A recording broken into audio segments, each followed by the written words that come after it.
Good morning, everybody, and welcome to the Zaleski Sports Show. Jason Zaleski here alongside Steve Maves as, well, for the last time anyway, in this way, we will break down the Packers a little bit. It'll be the last time this year. If you haven't heard, you'll hear in just a moment how the Packers season came to an end last night. We're going to talk about some cheating. We're going to talk about banging on wastebaskets, repositioning of cameras, turning down White House visits, et cetera, et cetera. The cheating, though, has come back in the sport of baseball. Talk about this week's boys and girls basketball Power 5 and our upcoming live sports schedule. But, Steve, we're going to get right to it. That way we can just get it on and just get it over with, right? That's the whole idea here. But Steve Maves is going to tell us all about how in the world Jimmy Garoppolo threw only 8 passes, completed 6, and yet his team came on the winning side. Steve Maves. They just got walloped. I mean, from the get-go, Packers got a nice 3-and-out to begin the game against the 49ers. But then the Packers had a nice drive going. They threw a pass out to the flat on their first drive, didn't get anywhere, and then they had to punt it away, and then it was Raheem Mostert the rest of the way. 29 carries for 220 yards, 4 touchdowns. Absolutely phenomenal. Tevin Coleman went out with a bad shoulder injury. Yeah. It looked pretty bad. But overall, 49ers too fast, too good.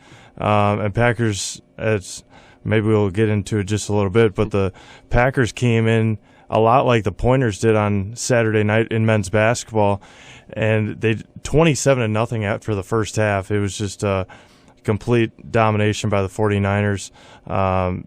Packers just couldn't get anything going in the first half. A lot of kudos to Kyle Shanahan and the crew over in Santa Clara, and John Lynch is the executive of the year for a reason. I mean, they were so bad for so many years. They got all these first-round draft picks, and they all were on defense. I mean, they went after defense, and that was one of the big things that John Lynch wanted, was to build a Super Bowl caliber defense. They're going to have their work cut out for them with Patrick Mahomes and the Kansas City Chiefs, but just total domination, and Packers couldn't find anything to get over the hump against the 49ers for the second time in 2 months. And the big thing that the Packers have to look at is that they have to go to San Francisco again next year. And so depending if San Francisco wins the Super Bowl, that could be a week 1 matchup, and they got to be ready right away. Yeah, it'll be a quick turnaround if you think of it in that way. It seems like the offseason just gets shorter and shorter each year, but that's where we are. If you're a fan of the Green Bay Packers, you are now officially in the offseason as the 49ers take down the Packers 37-20. Steve, in your Packer reports all year, you told us about slow starts. It was another slow start again, but I don't know what the Packers could have done differently with the personnel they had. I don't know what else Coach LaFleur and the guys could do. Aaron Rodgers goes 31 of 39. He only threw 8 incompletions. 2 were interceptions, but still only threw 8 incompletions. I suppose the big thing missing that hadn't been missing on the way to Green Bay Packers 13-3 record was Aaron Jones, just 56 yards on 12 carries. Did get a touchdown, but never able to get Aaron Jones on track also yesterday. Well, and that, again, goes to the 49ers, how fast their defense is as they can close up front. But like you mentioned, Aaron Rodgers, 31 of 39, a couple touchdowns, a great game for him, but just couldn't get the time that he needed, and their offensive possessions were way too quick. I mean, you have a defense out there that's getting burned by Mostert, and then you offensively can't get anything going. They had an opportunity. They were marching down in the second quarter, and the first fumble from a center to quarterback all year for the Packers, from Corey Linsley to Aaron Rodgers, a snap that was just couldn't find his hands, and that turned into a field goal. But that was a drive that they were down 17-0 at that time. If they were able to even get a touchdown or even a field goal, cut it to a 2-point or 2-possession lead, and then and able to get back into it just a little bit, just unable to get anything going. As you mentioned, Aaron Jones couldn't get a lot going. The one surprise that, or the one thing that stuck out for the Packers, especially in that loss, the tight ends came through a little bit. Mercedes Lewis is as old as dirt, but he was able to get a couple nice catches. Jimmy Graham, the Packers signed him for a reason, and for the first time in his Packers career, he had a great catch. 42-yard touchdown down at the 1-yard line. But that's a thing that the Packers have been missing for years since Jermichael Finley got out, was a tight end that could stretch the field, and that's what they were hoping Jimmy Graham could do. And I think I only saw it a couple times in his Packer career, which might be coming to an end at the end of once he gets into free agency. Side note in the game, Jay Sternberger, one of those tight ends, caught a touchdown. It was Aaron Rodgers' 40th career playoff touchdown, so that'll be a trivia question in about 15 years, and nobody will get that one right. Yeah, and it's only his third career catch. He had his first career catch last week, had two this week, including that touchdown in the back of the end zone. Yeah, 27-0 at halftime, and any team gets down 27-0. Regular season, preseason, postseason, doesn't matter. You're very rare to come back from those. So the San Francisco 49ers advance to the Super Bowl. That will take place in Miami on February 2nd, so we've got some time until that. And when they get there, they will meet the Kansas City Chiefs. The Chiefs beat the Tennessee Titans 35-24, and just a side note on that one, we won't go too deep into that particular game. You can find that information online at your own time of your own choosing. We won't take up your time with all the details on that one, but it was last week, Steve. The Chiefs fell behind 24-0 in the first quarter, fell behind 10-0 early in the first quarter in this one, at 34-0 in the first quarter, trailing, and the Kansas City Chiefs are going to the Super Bowl. Yeah, they were down 17-7 at one point again in this game. Yeah. But as we mentioned last week, as Jim Nantz and Tony Romo mentioned on the broadcast, with a player like Patrick Mahomes and an offense like the Chiefs have, you're never out of a game. And we obviously saw that last week when they were down 24-0. But the big thing for the Tennessee Titans that they couldn't get going was a Derrick Henry, 19 carries, just 69 yards. Had the touchdown in the first half, but too much Chiefs. And a big kudos to Andy Reid, his second trip to the Super Bowl with a second team.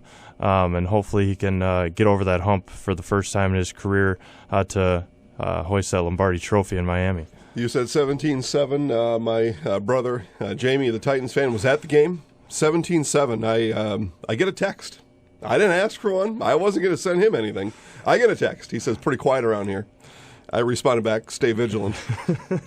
And I don't know if he took my advice or not. And then in the fourth quarter, I sent him a text that said, remember, everybody's a winner that eats brisket at Arthur Bryant's. By the way, the best restaurant in Kansas City. Maybe the best restaurant anywhere in the state of Kansas or Missouri. But so, Chiefs and 49ers on February 2nd. We'll do our official Super Bowl predictions next week. So on we move now to baseball. And it's January 20th. No sign of baseballs here in central Wisconsin. But what we did find out over the past few days is cheating has resurfaced in the sport of baseball. And, well, I guess surprise, surprise, right? I mean, cheating has been a long-standing tradition in the sport of Major League Baseball. It's almost a rite of passage, I suppose, in baseball. Some cheating, and now there's been some cheating that has got a lot of folks in trouble. The Black Sox from more than 100 years ago got in some real trouble. Pete Rose has been accused of some things. I don't know if cheating ever became part of Charlie Hustle's rap sheet, but people got upset when he was betting on his own team to win. But people upset about that. Gaylord Perry, one of the first ones that at least made it known in the mainstream. He would put cooking oil, Crisco, on his jersey, and then get the ball a little slippery. Throw a different version of a split ball. Craig Nettles, corked bat, and there's been corked bats all over the place. Of course, then there were steroids, whether it was Sosa, McGuire, Bonds, Clemens, et cetera, et cetera. Nowadays, you can go through, and there's a list of hundreds that have been suspended. Well, let me back it up, have been accused, and then a list of hundreds more that have actually been suspended for performance enhancers, up to and including steroids. Alex Rodriguez, maybe a little bit more famous, Ryan Braun. Yep. To to name a few. So cheating has come back again, and it does come back to the Milwaukee Brewers. And it was former Milwaukee Brewer Mike Fiers, pitcher for the Brewers, who blew this thing wide open. He was the star witness, I guess, if you want to look at it that way, the star witness for what has become now the Houston Astros cheating scandal, one that will go down in history. And it's kind of funny. I find it funny anyway, just thinking of all the mechanics of everything that they had done. So if you haven't heard, hear it now. Here's what happened. Again, you're listening to the Zaleski Sports Show. Jason Zaleski here. Steve Maves right next to me. And he'll impart his opinions and wisdom here on this cheating momentarily. So here's how it goes. In 2016, at that time, bench coach Alex Cora and others decided we're going to install or relocate a camera out in the outfield, and we're going to zoom in and zero in on the catcher. And oh, by the way, you, Carlos Beltran, you go in the tunnel right behind and then walk down near home plate. Take this big 53-gallon trash can with you. This is a true story, folks. It's laughable, but it's a true story. Or at least what we've been told as the case, and nobody's denied it, so I believe this to be 100% true. Carlos Beltran, you take a 53-gallon trash can, and you set it upside down right on the cement here in this tunnel right behind home plate. By the way, take your favorite baseball bat with you. Okay. So down Carlos goes, and they install then a monitor right above his head, right there in the walkway, that shows the catcher and the signs that the catcher's putting down. Carlos, if he's throwing the heater, you hit the trash can twice with the baseball bat as hard as you can. If it's something else, you don't do anything. Mm-hmm. Tipping off the Astros batters to whether it was a fastball or something off speed. And to Major League Baseball or just baseball experts, and we've got a lot around here, if you're able to know if it's heat or off speed, mm-hmm. you can wreck the baseball. You can just thrash and rake and become an all-star. And I think of one, as I thought back on this, Steve, and the Houston Astros, they won a World Series, seems like because of this. They were, a couple pitches away, an inning away in last season or 2 seasons ago. They were in a Game 6 and possible another World Series. They 3 straight 100-win seasons. I mean, this thing is crazy. And the splits are crazy. They were so much better at home. I mean, ridiculously better at home. Obviously, because they knew if it was a fastball or something else. But I think of, I watch the Astros from a distance. I'm a Milwaukee Brewers fan. I would pay attention to the Brewers, and any other score that came across, I would just kind of look at it, and then I would see, later on in the year, I'm like, wow, 100 wins, that's pretty good. Oh, they won the World Series. Wow, that's pretty good. And then I looked at Jose Altuve. There's one that I looked at, and I don't understand as much about baseball as I do all the other sports. It's, I know more about baseball than I do, badminton or darts. But I looked at Jose Altuve. I don't know, on his best day, he's 5'2", mm-hmm. second baseman for the Houston Astros. Turns out, I don't know, one of the best players, if not the best player in at least in the American League. And I thought, boy, that's pretty outstanding. That guy, 5'2", and he's, hits home runs, hits a lot of them. Yep. He got, I think of all the endorsements Jose Altuve got, he does some energy drink commercial, and he does some other things. Some of the other players, I'm sure, on a local level, do a lot of, they advertise for automobile dealerships and local gyms, restaurants, what have you. But these guys have, they've stolen, they've stained, they've cheated.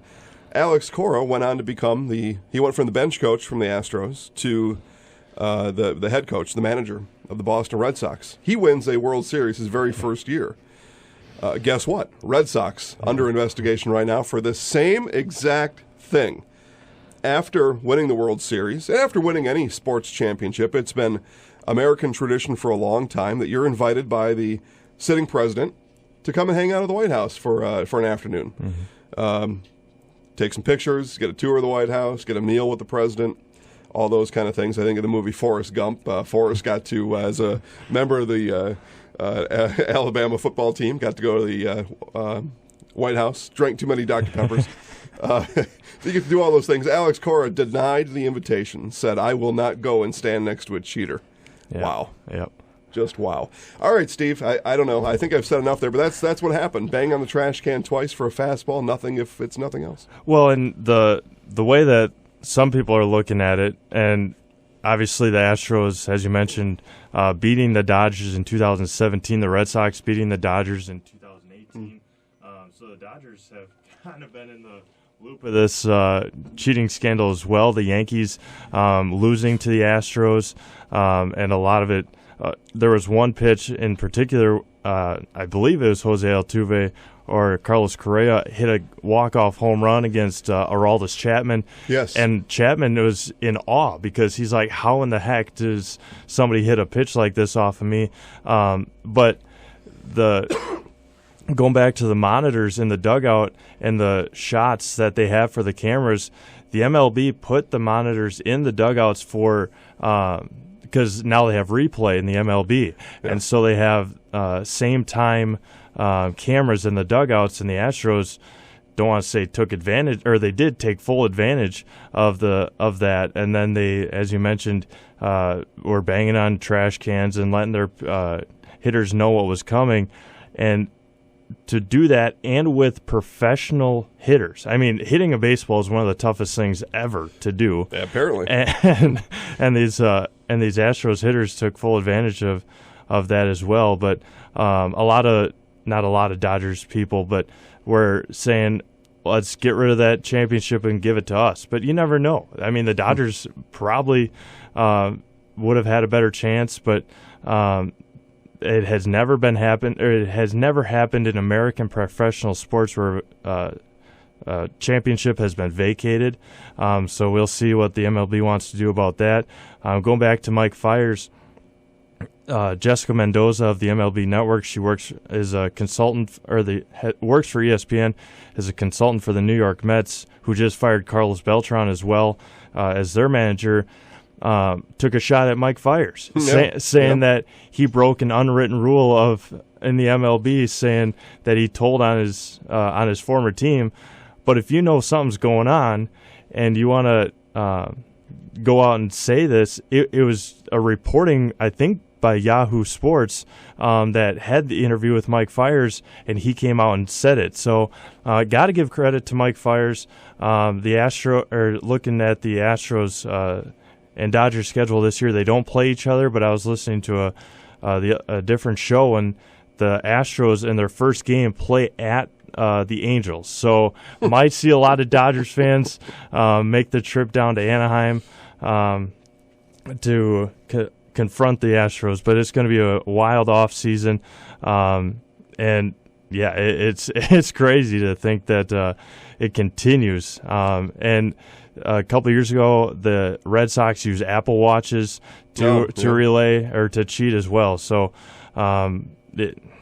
baseball's been around for 200 years, and they're still finding ways to find the chink in the armor. Well, you said it there, Steve. No players have been disciplined to this point, and the only player that has been disciplined by his peers, and calling out Mike Fiers for these unwritten rules. I had enough of those unwritten rules long ago. I said, write them all down. If it's not written down, then forget it. But these guys are something else. Yeah, there's a couple coaches been fired. We mentioned Beltran and Cora fired, likely never to be involved in baseball again. They'll probably move back to their home countries, probably, and do things coaching and baseball-wise there. Astros lost a general manager out of this, and there would be more fallout. I just don't think at this point it's going to come to players, because I don't know. You'd have to probably suspend 50 guys. Well, and you look at the disciplinary that the MLB handed to the Astros. They got a $5 million fine, which was the most ever. They lost 2 draft picks, but then they can still sign free agents. They can still go out and get over their cap space or whatever. And there's no discipline, as you mentioned, to the team besides a $5 million fine, which pocket change for a World Series champion. And then and then lose 2 draft picks. But, I mean, draft picks in the MLB rarely make it to the pros in their first 3 or 4 years. So not really much going for disciplinary reasons for the Astros besides losing their GM and manager. All right, Steve, that's cheating in MLB baseball, or as I'll say, that's just baseball. Yep. That's what they tell me anyway.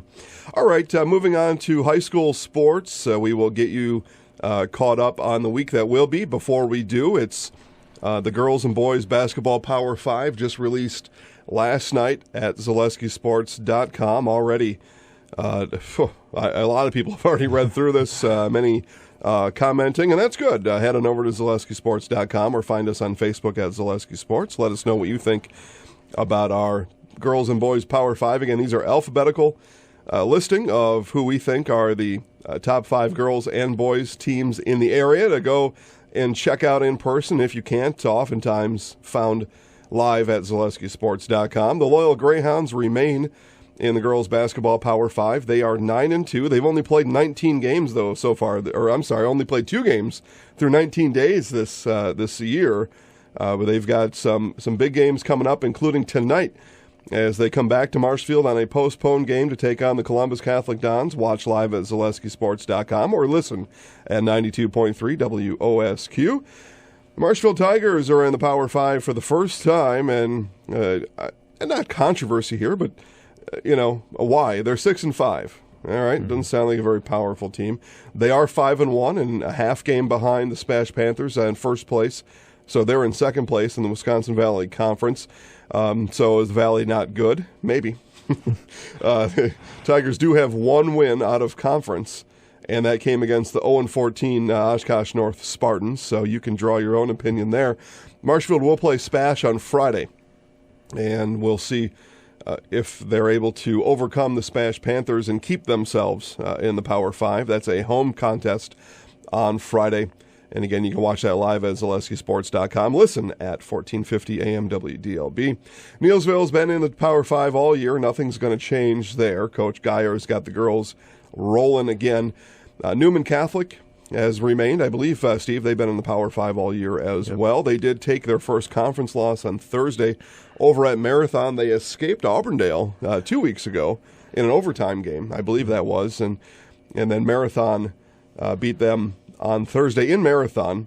They'll learn from that and move on from there, but they are 10-3 and will remain in our Power 5 until we deem otherwise. Maybe until they deem otherwise, but it doesn't look like they'll be leaving anytime soon. And those Smash Panthers, they are 6-0 in the Wisconsin Valley Conference, and they are 3-4 everywhere else. So again, we have questions about the strength of the Wisconsin Valley Conference. No questions about the strength and basketball abilities of one Leah Ernest. She's a Valparaiso commit, and she just dominates every game, Steve. She is the best player in the Wisconsin Valley Conference. She is unreal. I mean, she's had 41, 38, 35. She just continues to put up a show, and if you try and go after her defensively, she's going to kick it out to some of her other teammates. But Leah just getting the job done on the court and continues to be as impressive as anybody going to Division I, Valparaiso, as you mentioned. And Coach Terpstra's got his girls rolling. We'll see if they can continue that. As you mentioned, they have Marshfield on Friday as the Tigers. A great story for the Marshfield Tigers. Coach Farshaw's got her young girls right there in the mix. Yeah, absolutely. It's possible. Second place finisher, girls basketball. Wisconsin Valley doesn't get a home game, though, in the playoffs. Yeah. That's how that could happen. We'll see. A lot of time between. We're halfway through the high school season here. All right, moving on to boys basketball Power 5. The Auburndale Apaches remain in the Power 5. They are 12-1, and they're in the midst of a name change. We're going to talk about that next week.